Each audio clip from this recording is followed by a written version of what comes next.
Hey YouTube, it's Mike from Flip Flop Fishing. Doing something a little different today. A couple people have asked about my camera hat that I use for filming my fishing videos, and I wanted to just show how I put it all together. And in the description on the full video, there will be a parts list of what I use to put this together. So quickly, the hat, it's just a cheap, I think it costs $13 on Amazon. Um, I got one with the strap on the back for obvious purposes. It's got a flat bill as well, which is nice for letting the camera sit flat.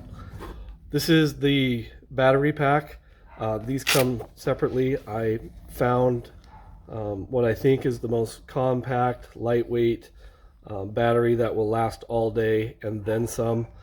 I've used this for 10-hour trips, and it's been going all day, and I have yet to run it out of battery. The charging cable is 3 feet long. I tried a 1 foot. It might even be a little bit longer than 1 foot, but it was too short, and it's not like these charging cables come in a huge variety of lengths. So 3 feet was the best I could do. I took the extra and just wrapped it around the case itself. It comes out and there's this little loop that's sewn in to the case, which came in handy. I ran it through there. It keeps it nice and tight. I left a little loop here just to give it some stretch in case it got snagged on something, which so far it never has. But this case, it comes separately, but it's like it was built for it. It's perfect for this application. On the back is the belt clip, and I just smashed this down a little bit with a hammer and a punch just to get it sitting nice and tight against the rear strap. I put a little piece of black electrician's tape here to give it some grip and also prevent the strap from coming unattached. The mount is just a skeleton frame that came with the camera. Some cameras like this one have a mounting screw as part of the casing. You could theoretically mount this straight to the hat. I chose to use the skeleton frame simply because now I can take the camera on and off real easy if I want to film by hand without having to unscrew it every time. This mount is just held in by a 1/4 inch by 20 piece of threaded rod that I had laying around. You could use a bolt from any hardware store to get the same effect.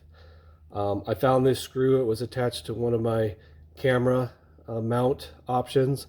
You could just use a 1/4 inch by 20 nut and a washer instead of this nut if you don't have one.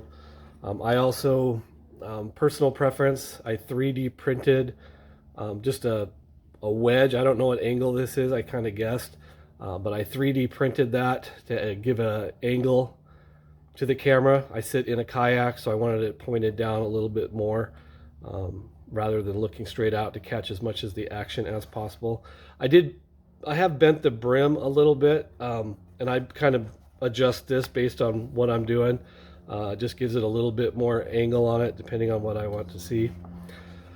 The charging cable runs through the inside of the hat. I got the magnetic angled one. It's just a nice option to have. The cable runs through the hat. I just punched a hole here. Same here. I happen to have a 1/2 inch punch laying around, so I was able to punch out these holes really easy. You could use a drill and drill a hole if you wanted to, or even some of this stuff is so thin you could use a pair of scissors. But I installed this grommet on here. I got the grommets from Amazon. Got a whole bag of them. This was easy to do. You don't need any special tools. I used a ball peen hammer. You could use a ball bearing or a marble even if you're careful. It doesn't take much to get the backing to bend over. It's just really thin tin of some kind. The charging cable runs through the hat. I installed these snaps here and here, and the cable runs underneath the snaps in this fold here to keep it all nice and tight. I got a kit on Amazon. These snaps are super easy to install. It comes with instructions and the tools needed, and all you really need is just a little hammer. But that's basically it. That's how I get all day hands-free video recording when I'm making my fishing videos. If you have any questions, please leave it in the comments. I'll do my best to answer. And I'll throw that parts list in the video description as well. Thanks for watching.